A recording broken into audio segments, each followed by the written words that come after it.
All right, it's Wednesday, October 15th. I bought some SPY 675 puts here at 895. This is here on the breakdown. You can see the first few bars went up. It's at the top of an overall range that I've been describing. If we look at the daily chart, I've always been saying that I'm looking for sells up near the top of the range, buys near the bottom of the range. And when it kind of pulled back orderly and then came back kind of into the midpoint of the first bar, I anticipated the lows of the day being taken out, which is happening now.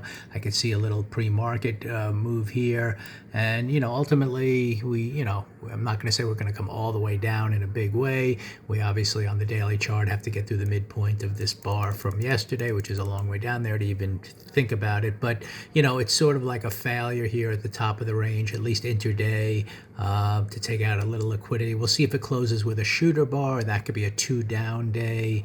That could start maybe broadening to the lower end of the range, but we don't know that for sure until this day closes. But we are coming back to the open red. We failed near the top of the range, and this at least moved down, had a little momentum to take out the lows of the day. We'll see at this inflection point if it holds here and goes lower. This is kind of a next target, this little gap in here in the low pre-market lows. And like I said, there's enough volatility if you get a little bit of follow through here for nice short-term gains in an overall choppy environment. I'm not expecting it to come all the way down here today. Anything's possible if we look bar by bar, what develops here, but it just doesn't seem like the type of move that's going to hold here and then go all the way back up to the highs of the day. So I just want to see, even if it pauses here, can we just get a little push back towards the center of this big range? Here's the high, here's the low. We started at the center, moved up to the top, failed a little bit.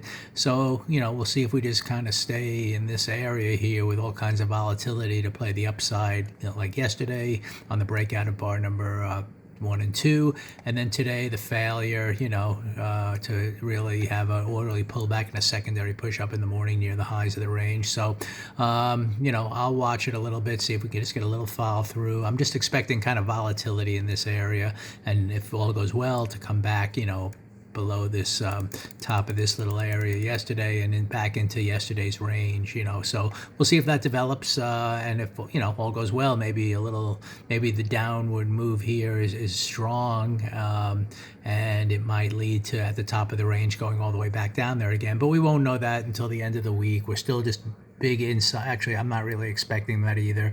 This is the weekly chart, just choppy inside of here. So again, I'm still in the mode of buying down here, selling up here in some form, and this to me was a little bit of a failure to follow through lower. And let's see if it goes a little bit lower. I can set up a trade at no risk and then see kind of how this day closes. Can we get a shooter bar, red bar that might follow through a little lower into tomorrow and the rest of the week?